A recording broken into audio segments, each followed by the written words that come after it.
Hello, and welcome to my video message for Sunday, August 16. I want to talk today about, are there windows in heaven? Now, it's probably because of my age, but I am not much taken with contemporary church design and architecture. The fad today is very blank walls and darkness as the main ingredient of the atmosphere inside. A few months back, Nita and I attended church with family members at the church where they usually attend. The vestibule there was bright, well decorated, and inviting. But when the time came for us to enter the sanctuary, we were met at the door there by ushers armed with flashlights. And when we stepped inside, we saw the reason why. It was totally dark, and they had to have flashlights to help you find your seat. And once you got inside, you couldn't see your hand in front of your face, and you certainly couldn't see the faces of those sitting around you. Now contrast that modern and very common scene in churches today with the design of a house of worship that was designed and built by God Himself. Ezekiel saw it in a vision, and almost every room in that house of worship, that temple, had windows and arches, too many for me to count. A few months back, I got to celebrate with a pastor in Poland at the completion of a new worship facility that he and his congregation had just built, and now they were dedicating it. And I congratulated him that day in my message because I counted 11 sets of windows in that sanctuary. Now, I don't know if he's just behind the times or maybe he's ahead of the curve on church design, but I sure liked it. Now, there's a story in 1 Kings 7 that often sets me to thinking about, are there windows in heaven? This was during the time of the prophet Elisha, and Ben-Hadad, the king of Syria, had laid siege to the capital city of Israel. The food stores and warehouses were completely empty, and the city was starving and much in need of food and help.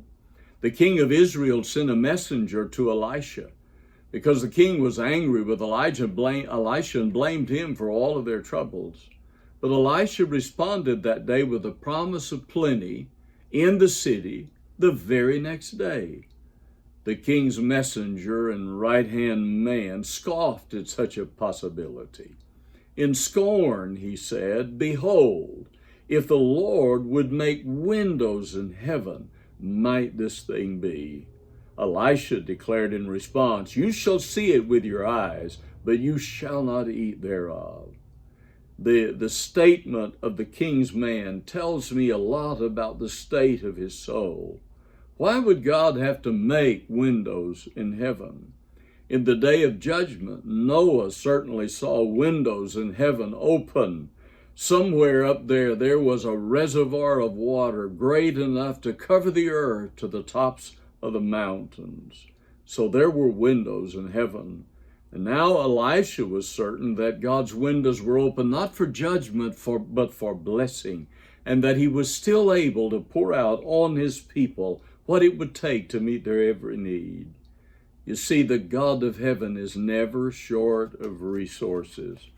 And that servant of the king was wrong in his estimation of the God of heaven, because God didn't have to make windows in heaven. They were already in place. Just as the prophet of the Lord promised, the very next day the city was swamped with an overflow of goods, everything that was needed, and it all came from the enemy. God poured out blessings on them. God is beneficent, and He has promised that He would supply all our needs. The psalmist knew that, and he was shouting praise when he said in Psalms 68 and 19, "Blessed be the Lord, who daily loadeth us with benefits, even the God of our salvation."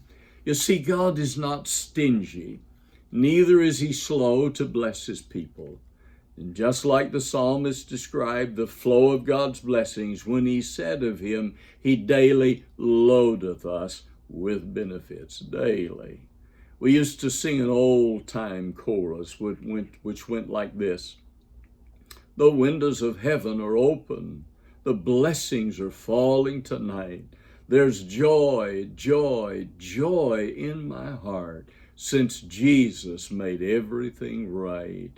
When God opens the windows of heaven, and I believe they're always open to his people, there is great joy because he daily loadeth us with benefits. Thank God those windows are open. They're still open today. Call on him. God has promised to meet your every need. I believe he will do it. Please know we're still praying for you that God will keep you safe and that he will supply all of your needs. Please, please be careful and be healthy. I ask it right now in Jesus' name.